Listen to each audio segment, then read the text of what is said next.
Lima is the surprise city of South America, where most visitors who gaze upon it for the first time do not expect to find a modern and up-to-date metropolis such as we see here. Lima is also the capital of a vast country richly endowed with natural resources, including sugar, cotton, petroleum, copper, silver, and numerous commodities of worldwide importance.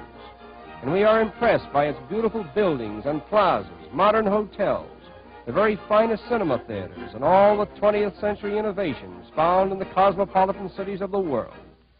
Incidentally, Lima is one of the few places in the world where a motion picture exhibitor thinks enough of a short subject to advertise it with his features, and we are quite thrilled at seeing one of our travel talks sharing honors on the same marquee with William Powell and Myrna Loy.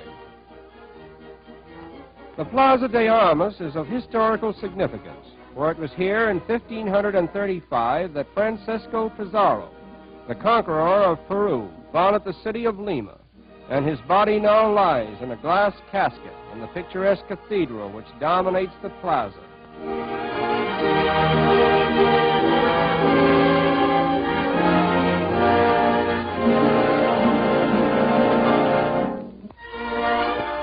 The Country Club of Lima is a rendezvous for the socially elite of the city, providing for its members golf, polo, entertainments, and various other forms of diversion.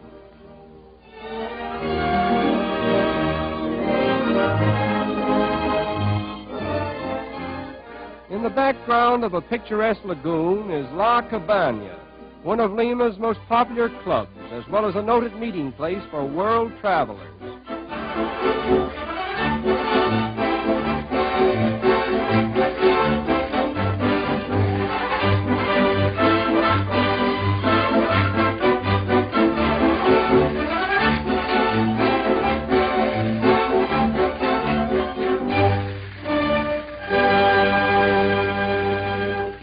Spanish dancing has influenced native Indian dancing considerably. But at Chiclín, the Peruvian Indians stage a dance which we are told was performed by their ancestors before they were conquered by the Spaniards.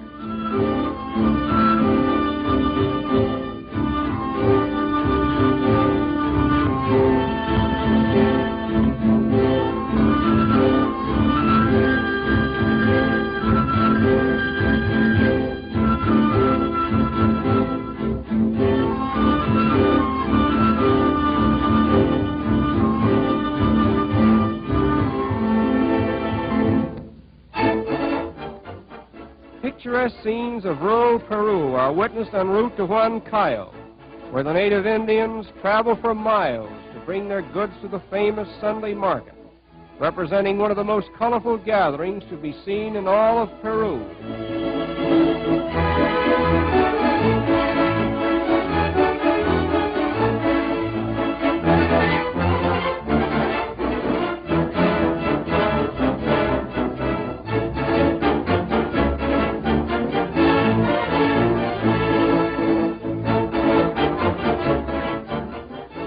And at the end of the day, the Indians pack up their purchases and unsold merchandise and retire to their rural haunts in the hills and the valleys, where the old bridges of their forefathers provide a thrilling adventure for the courageous passengers in the overloaded vehicles, which now transport some of the wealthier Indians to and from the market.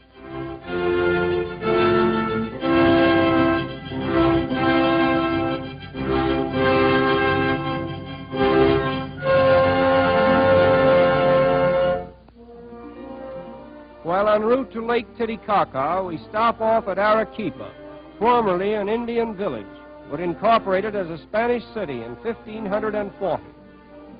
The origin of the word Arequipa is supposed to have come from the Indian word Arequipe, which means, yes, stay here. And the place to stay is at Quinta Bates, where one may have the pleasure of meeting the best-known woman in Peru, Tia Bates, as she is called by the 5,000 Indian children who acknowledge her as their godmother. 40 years ago, this remarkable woman left her home in the United States and journeyed with her parents to South America, finally settling in Peru, where she has resided ever since. Braving the hardships of earlier frontier days, Tia Bates learned the language, manners, and customs of the native Indians and devoted precious years of her life to teaching and helping them to improve their way of living. Her name has become an institution in Peru, and her establishment is a mecca for world travelers. But her chief interest lies with the native Indian girls, to whom she has brought a culture and refinement that will always be a reflection of herself and a credit to her memory. And now we continue our journey to Lake Titicaca, over a railway route that abounds in beautiful settings of mountains and lakes, forming a fitting prelude to the glorious scenes which await us at our destination.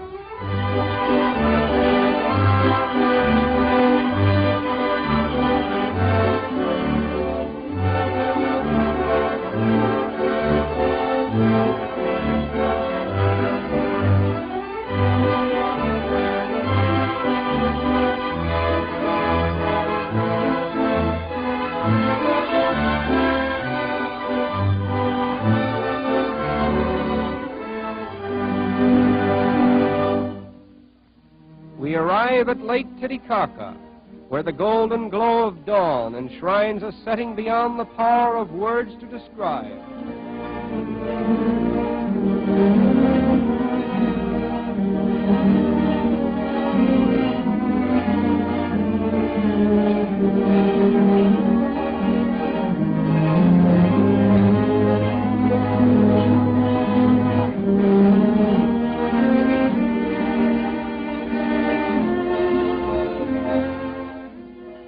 Boats used by the native Indians are called balsas, and they are the same models that were used by the ancient inhabitants of Peru and Bolivia, long before the coming of the Spanish conquerors.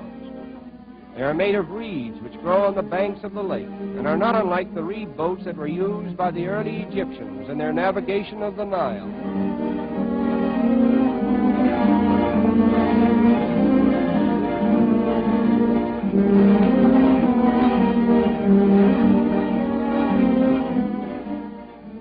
Lake Titicaca is the highest navigable body of water in the world, and it has regular steamship service between Bolivia and Peru.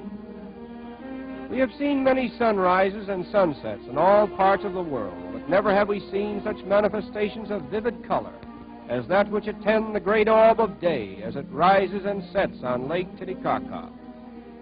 After gazing upon such divine grandeur, it is easy to understand why the early inhabitants on the shores of Lake Titicaca were sun worshippers. And this is the thought that remains with us as we reluctantly conclude our glimpses of Peru.